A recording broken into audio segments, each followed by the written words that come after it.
Hello everyone, thanks for taking the time to watch this video. In case you didn't get some of the updates that have been going on in the neighborhood, I thought I'd take a few seconds to put some information out, and I'll try to hurry through it. So first things first, the Glen Owners Association Rules and Regulations book, published, the date on this one's going to be April 2015. That's come out, and we put it in all of the mailboxes throughout the neighborhood and the paper boxes. So you should have got a copy of this. If you haven't, check your paper box. If you need another copy, we have a digital copy that's available. And also, if you just like the digital copy, eventually we'll put it on the website for download, but for now you can contact Danielle Rudisil over at AMG Management and she'll get you a copy of it. You can also just email the board.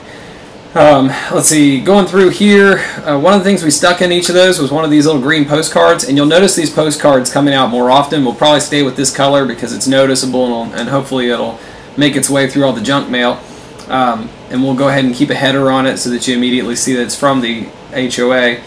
The one that was in the booklet has Danielle's information on it, and Danielle's contact information has been updated, so we'll make sure you have all that. There's a direct line on there right now, communications, some of the things we've been working on. Danielle wants to make sure that you're able to get information to her as quickly and easily as possible, and that she can relay that to the board. So we've updated her direct line. We've also updated her email address for anybody who didn't have it before. So all of that was on that card.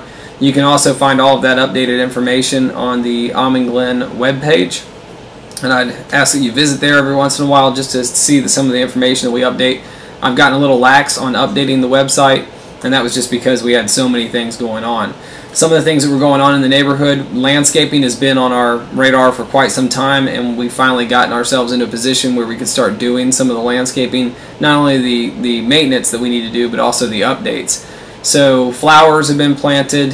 We ended up not going with a neighborhood planting where volunteers did it, and that was just because so many things came together at one time. The volunteers who were available, some of them were finding that they were having conflicts because there were a lot of things happening on the weekend that we were available to do it.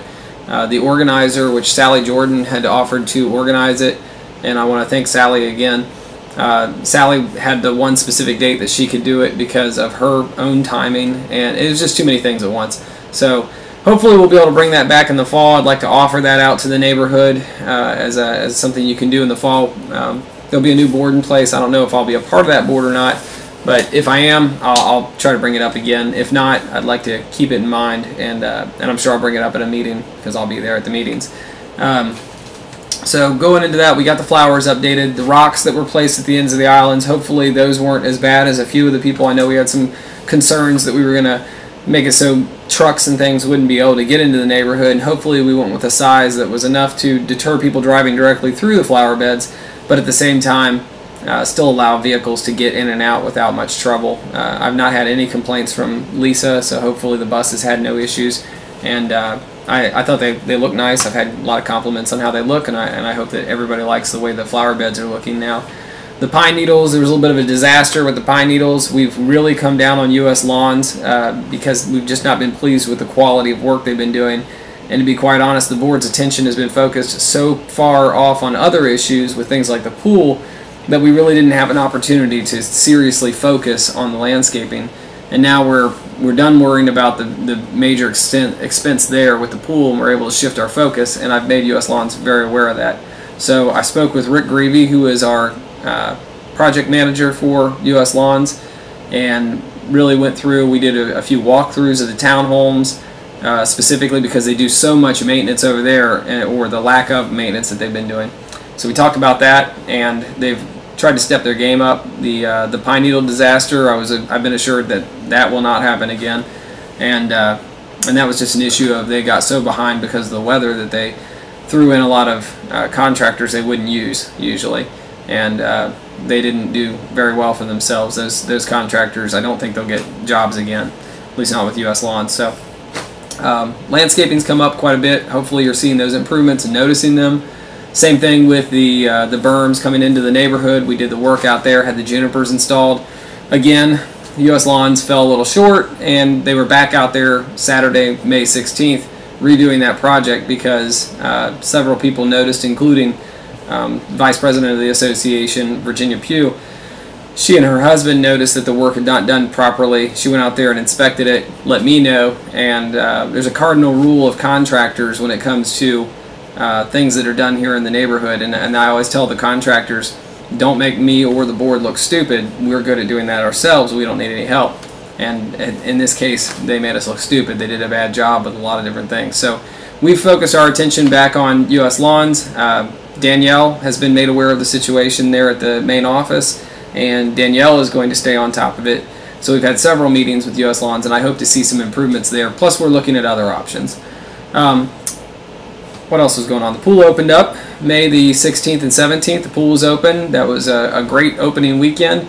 Some of the things that we did notice, though, please keep in mind when they do the 10-minute safety break, the rule as we've got things set in the neighborhood right now is that the only time the pool is open is going to be when there's a lifeguard on duty.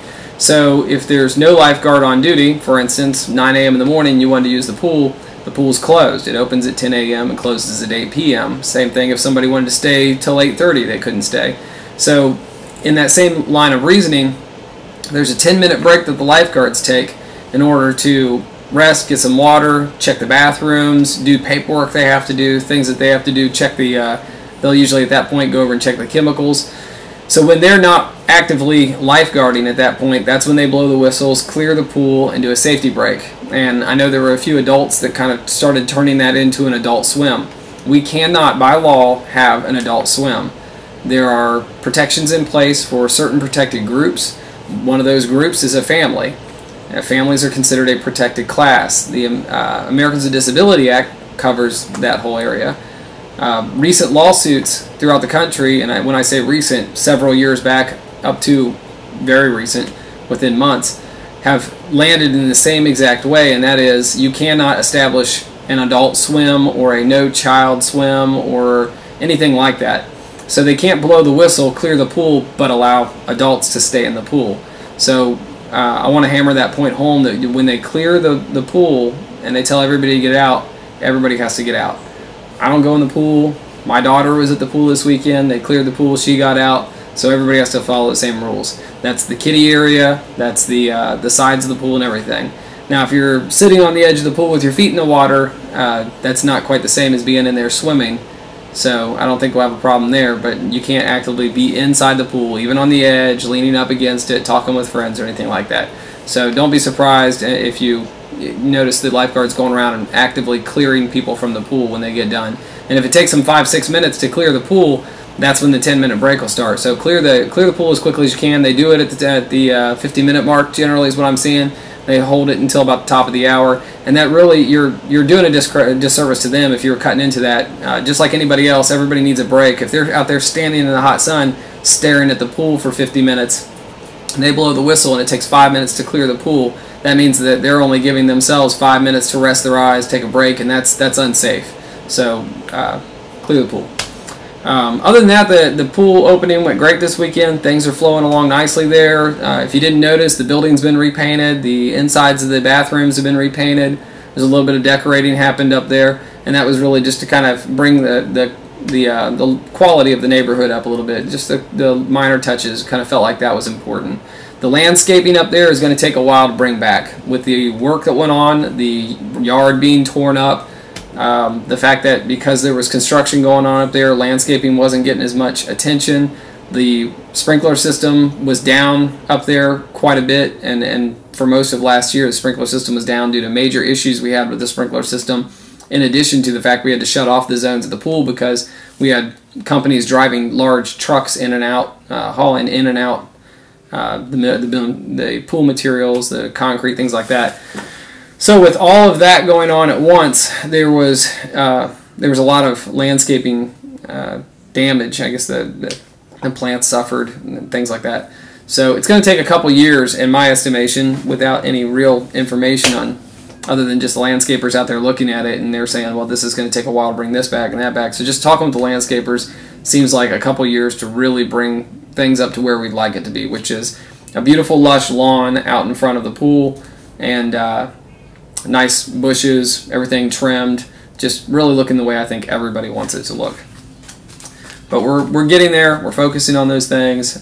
We've got a lot going on. Seems like there's some other things I wanted to mention, but I'm sure they'll pop up in minor things. What is today? Today's the 21st. of May. We did the first inspection in a long time. April 1st of 2013, I went through the neighborhood and did an inspection. I know that sparked a lot of controversy back when it did. Well, not 2013. April 1st, 2014. My bad. We went through and did the inspection, and that was when I had to announce the pool was not going to open that season. There was going to be major problems with the construction, getting that done. Just a lot of things happening all at once, and I know that caused a lot of controversy, but one of the directives of the board of directors is to maintain the neighborhood through enforcing the CC&Rs. And to be quite honest, it's not that we haven't been enforcing the CC&Rs, but we haven't been very active in enforcing the CC&Rs. For the most part, we've been waiting for the complaints to come to us, or we're waiting for egregious violations.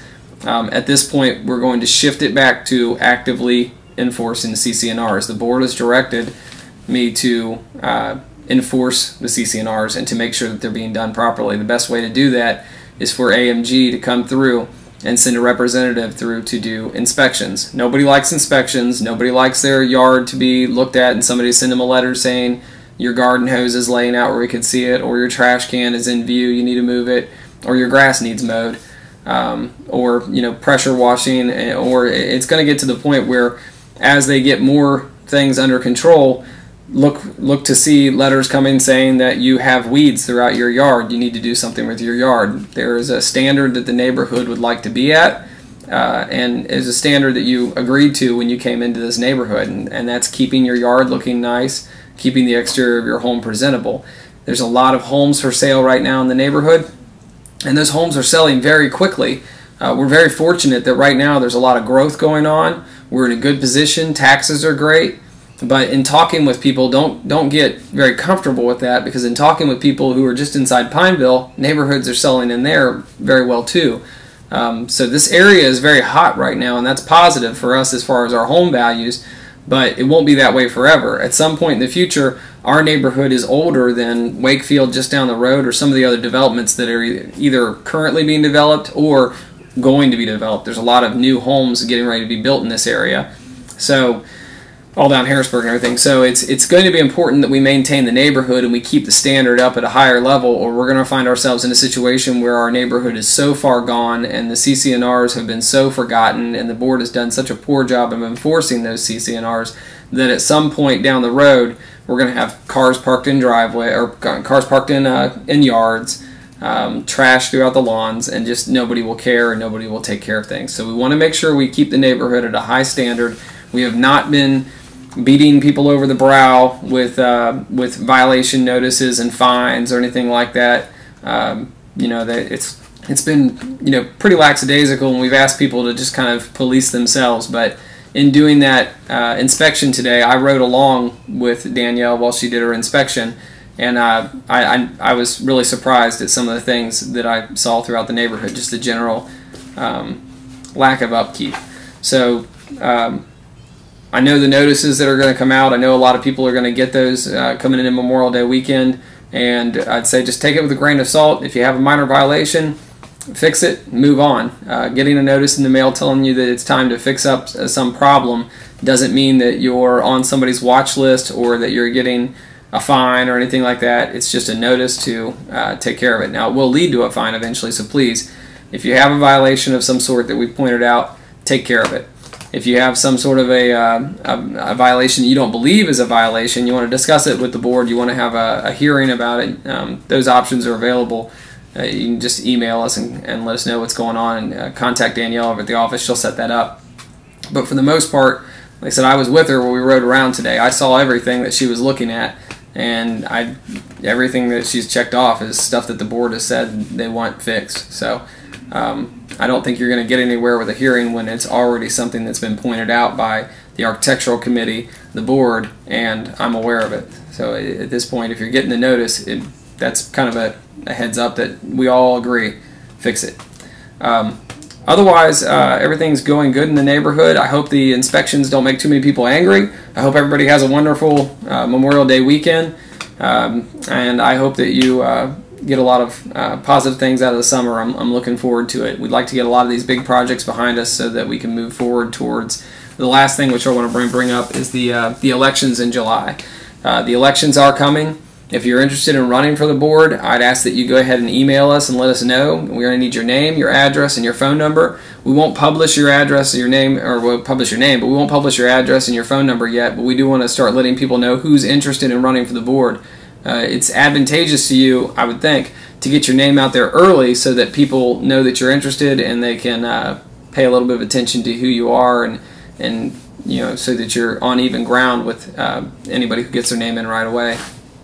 I'm going to run for the board again. I never said that I wasn't going to run for the board again. I know there was some back and forth on that. I merely was I'm unhappy with the way my family felt here in the neighborhood, and I think there's a lot of people who are in the same boat as me. I know there are, because they've come and talked to me. It wasn't necessarily just me feeling like there was a lot of negativity in the air. So hopefully this summer rolling around, the pool being open, things starting to look nicer with the landscaping, hopefully all of that's going to put everybody in a much happier place as far as the neighborhood, and we'll get things going in the right direction. I know I have at least one more year in me where I'd like to work on some things here in the neighborhood, and I'm not sure if we're going to keep everybody that's on the board, but I would certainly lend my support to anybody who's currently on the board who it wants to remain there, because they've been doing the job for the last year, and I think they've done an excellent job. But we're probably going to have some vacancies, so we're going to need good people who want to step up and get involved. I don't care if you've been in the neighborhood for 2 days or if you've been in the neighborhood for 2 years. I'd also like to point out, I think I pointed it out last year, according to the bylaws, the only real requirement to run for the board is that you be nominated. There are no requirements as far as residency. There are no requirements as far as whether or not you have to be an owner. You just have to live in the neighborhood. Or, well, I'm sorry, you don't even have to live in the neighborhood. You just have to be nominated. And the nominating committee will be made up of the board, just like it was last year. And basically that's just for simplicity. We're required to have a nominating committee, but on the flip side, there's practically nothing that we can find legally that prevents anybody from being on the board. So with those two things in mind, anybody who wants to be nominated, as long as they're a real living person, will be nominated. Obviously, if somebody submits the name of George Washington, or they want Barney, the singing dinosaur, to be a board member, as funny as that may be, it's not going to make it onto the ballot. But I'll give my nod right there to Kim Hansen. I'm already ahead of you. But anyways, as far as the people who want to be nominated, if you're a renter here in our neighborhood, you are absolutely welcome to be a member of the board. And as frustrating as that might be to some people, it's just the way the bylaws are written.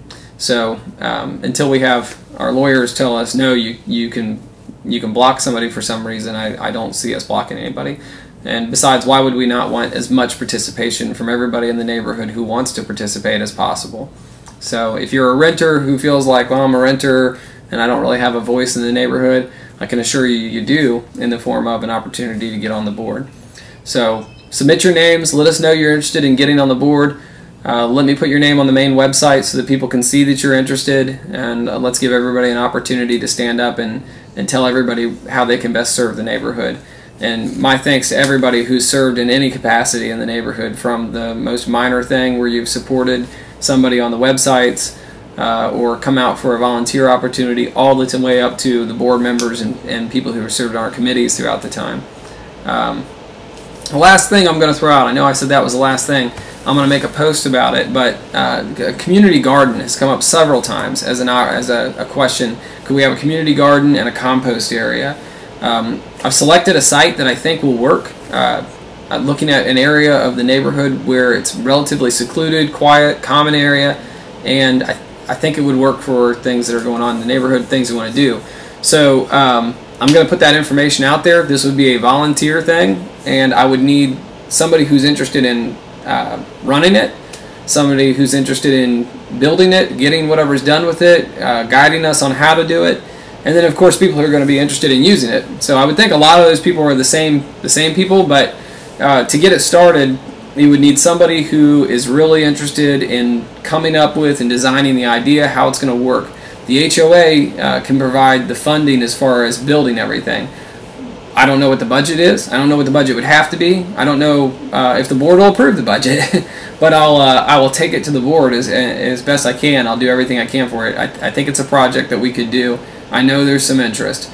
I'm pretty much barred from trying to grow tomatoes because my wife, I've never grown a tomato. I've spent a lot of money trying to grow them, like when I was a kid. My dad always seemed to be able to grow them. So it might be an opportunity for me to figure out a way to go and try to grow a tomato or two. But if you're interested in a community garden, if you're interested in that kind of thing, I think I've got a site that'll work, and I'm going to put that information on the website and put it out. So I'd really like to get some interested parties who could start with the guidance portion. And that would just be the planning and the designing, and then we can go from there as far as trying to get volunteers involved and actually building it up and doing it. So contact me if you're interested in that, and we'll get it going. Thanks for taking the time to watch the video. It went a little longer than I meant to, and I apologize for that, but I always try to pack in as much as I can into these updates, and if I can remember to do it and I can be more steadfast with it, I'll get more information out more often in these updates so that hopefully we get them down to like 5 minutes or so.